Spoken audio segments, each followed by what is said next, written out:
Madam ನಿಮ್ಮ ಹೆಸರು? ನಾನು ಗೀತಾ ಎಸ್ ಬಳ್ಳಾರಿ. ಏನು ಮಾಡ್ಕೊಂಡಿದ್ದೀರಾ ಮೇಡಮ್? ನಾನು ಪುಷ್ಪ ಕಂಪ್ಯೂಟರ್ ಶಿರಾಳಕೊಪ್ಪ ಇಲ್ಲಿ ಪ್ರಿನ್ಸಿಪಾಲ್ ಆಗಿ ವರ್ಕ್ ಮಾಡ್ತಾ ಇದ್ದೇನೆ. ನಿಮ್ಮ ಮಗಳು ಎಲ್ಲಿ ಓದ್ತಾ ಇದ್ದಾಳೆ ಮೇಡಮ್? ನನ್ನ ಮಗಳು ಅದಿತಿ ಎಸ್ ಬಳ್ಳಾರಿ. ಇವಳು ಈಗ ಆದ್ಯ ರೆಸಿಡೆನ್ಷಿಯಲ್ ಸೆಂಟ್ರಲ್ ಸ್ಕೂಲಲ್ಲಿ ಓದ್ತಾ ಇದ್ದಾಳೆ. ಯಾವ ಊರಲ್ಲಿ ಮೇಡಮ್? ಬೆಳಿಗಾವಿಯಲ್ಲಿ. ಅಲ್ಲಿ ಎಜುಕೇಷನ್ ಹೇಗಿದೆ ಮೇಡಮ್ ಇವಾಗ?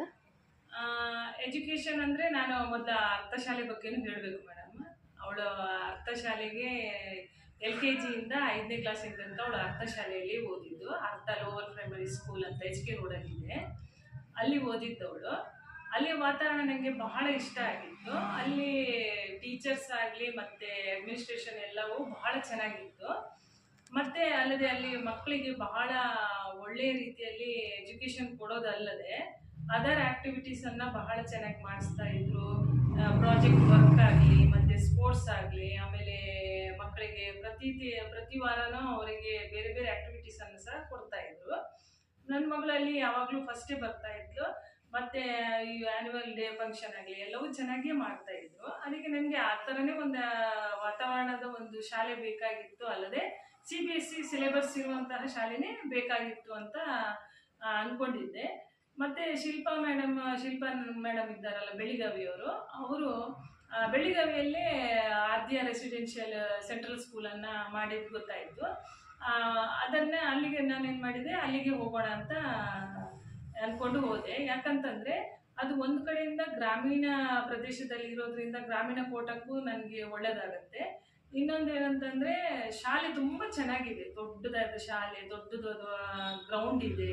ಆಮೇಲೆ ಅಲ್ಲಿ ಏನಂದರೆ ವಾತಾವರಣ ಏನಿದೆ ಅಲ್ವಾ, ಅಲ್ಲಿ ಗಾಳಿ ಅವು ಇದಕ್ಕೆಲ್ಲ ತುಂಬ ಚೆನ್ನಾಗಿದೆ ಅಂತ ಎಣಿಸಿ ನಾನು ಮತ್ತೆ ಅಲ್ಲಿಗೆ ಕರ್ಕೊಂಡೋಗಿ ಅಲ್ಲೇ ಸೇರಿಸಿದೆ. ಇನ್ನು ಆದ್ಯ ರೆಸಿಡೆನ್ಷಿಯಲ್ ಸೆಂಟ್ರಲ್ ಸ್ಕೂಲ್ ಏನಿದೆ ಅದು ಬೆಳ್ಳಿಗಾವಿಯಲ್ಲಿ ಇರೋದ್ರಿಂದ ಅದು ನಮಗೆ ಬಹಳ ಹತ್ತಿರನೂ ಆಗ್ತದೆ. ಮತ್ತು ನಮಗೆ ಅಲ್ಲಿ ಟೀಚರ್ಸು ಸಹ ಒಳ್ಳೆಯವರು ಇರೋದ್ರಿಂದ, ಒಳ್ಳೆಯವರಂದರೆ ಸ್ವಲ್ಪ ಎಜುಕೇಟೆಡ್ ಟೀಚರ್ಸ್ ಎಲ್ಲ ಎಜುಕೇಟೆಡ್ ಇದ್ದು ಚೆನ್ನಾಗಿ ಕ್ಲಾಸ್ ಮಾಡ್ತಾರಂತ ಗೊತ್ತಿರೋದ್ರಿಂದ ನನಗೆ ಬಹಳ ಖುಷಿ ಅನಿಸಿತ್ತು ಅಲ್ಲಿ. ಆಮೇಲೆ ಅಲ್ಲಿ ಅಬಕಾಸ್ ಇದೆ, ಆಮೇಲೆ ಮ್ಯೂಸಿಕ್, ಡ್ಯಾನ್ಸ್, ಫೋನಿಕ್ ಮತ್ತು ಸ್ಪೋರ್ಟ್ಸು ಎಲ್ಲ ಇದೆ ಅಲ್ಲಿ ಚೆನ್ನಾಗಿ ಇದು ಮಾಡ್ತಾಯಿದ್ರು. ಆಮೇಲೆ ನನಗೆ ಬಸ್ಸಿನ ಸೌಕರ್ಯ ಸಹ ತುಂಬ ಚೆನ್ನಾಗಿದೆ. ಮನೆ ಪಕ್ಕನೇ ಬಸ್ ಬರುತ್ತೆ. ಸಂಜೆನೂ ಅಷ್ಟೇ ಆರಾಮಾಗಿ ಆ ಒಂದು ಟೈಮಿಂಗ್ಸಿಗೆ ಕರೆಕ್ಟಾಗಿ ಮಗಳು ಮನೆಗೆ ಬರ್ತಾಳೆ. ಎಲ್ಲದಕ್ಕೂ ನನಗೆ ಬಹಳ ಅನುಕೂಲ. ಅಲ್ಲಿಯ ಆಡಳಿತ ಮಂಡಳಿ ಅಂತೂ ಬಹಳ ಚೆನ್ನಾಗಿದೆ. ನಾನು ಎಲ್ಲ ವಿಚಾರಕ್ಕೂ ಅಲ್ಲಿಯ ಪೇರೆಂಟ್ಸ್ ಮೀಟಿಂಗಿಗೆ ಹೋದಾಗ ತುಂಬ ಚೆನ್ನಾಗಿ ಕೋಆಪರೇಷನ್ ಮಾಡ್ತಾರೆ. ಯಾವುದೇ ಒಂದು ವಿಷಯವನ್ನು ನಾವು ಕೇಳಿದಾಗ ಅರ್ಥಬದ್ಧವಾಗಿ ಅದನ್ನು ವಿವರಿಸಿ, ಯಾವುದೇ ಫೀಸ್ ವಿಷಯವಾಗಿ ಯಾವುದೇ ವಿಷಯವನ್ನು ಕ್ಲಿಯರಾಗಿ ಹೇಳ್ತಾರೆ. CBSE ಸಿಲೆಬಸ್ ಇರೋದ್ರಿಂದ ಇನ್ನೂ ನನಗೆ ಅನುಕೂಲ ಆಯ್ತಂತಲೇ ಹೇಳಬೇಕು. ಯಾಕಂದರೆ ನನ್ನ ಮಗಳು ನನ್ನ ವಾತಾವರಣದಲ್ಲೇ, ಅಂದರೆ ಶಿರಾಳಕೊಪ್ಪ ಹತ್ರನೇ ವಾತಾವರಣದಲ್ಲೇ CBSE ಮತ್ತು ಇಷ್ಟು ಒಳ್ಳೆಯ ಶಾಲೆ ಸಿಗೋದು ನಂದು ಪುಣ್ಯ ಅಂತಲೇ ನಾನು ಅಂದ್ಕೊಂಡಿದ್ದೇನೆ. ಆಮೇಲೆ ಎಲ್ಲ ವಿಷಯದಲ್ಲೂ ನನಗೇನೆಂದರೆ ನನ್ನ ಮಗಳಿಗೆ ಒಂದು ಒಳ್ಳೆಯ ವಾತಾವರಣ, ಅಂದರೆ ನಾನು ಯಾವುದಕ್ಕೂ ಚಿಂತೆ ಮಾಡೋ ಹಾಗೆ ಇಲ್ಲ. ಇಲ್ಲಿ ಯಾವುದಾದ್ರೆ ನನ್ನ ಮಗಳು ಹೇಗೆ ಬರ್ತಾಳ, ಹೇಗೆ ಹೋಗ್ತಾಳ, ಆ ಥರ ಏನು ಚಿಂತೆನೇ ಇಲ್ಲ. ಮಗಳಿಗ ಆದ್ಯ ರೆಸಿಡೆನ್ಷಿಯಲ್ ಸೆಂಟ್ರಲ್ ಸ್ಕೂಲು ಅಲ್ಲೇ ಓದ್ತಾ ಇದ್ದಾಳೆ, ಬೆಳಿಗಾವಿಯಲ್ಲೇ ಓದ್ತಾ ಇದ್ದಾಳೆ.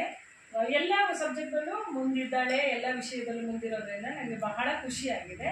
ಆದ್ದರಿಂದ ನೀವು ನಿಮ್ಮ ಮಕ್ಕಳನ್ನು ಅಲ್ಲೇ ಆ ಶಾಲೆಗೆ ಹಾಕಬೇಕಂತ ಹೇಳ್ತಾ ಇದ್ದೇನೆ.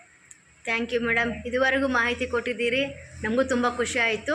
ನಮ್ಮ ಮಕ್ಕಳನ್ನು ನೆಕ್ಸ್ಟು ಅಲ್ಲಿಗೆ ಸೇರಿಸೋ ಪ್ರಯತ್ನ ಮಾಡ್ತೀವಿ.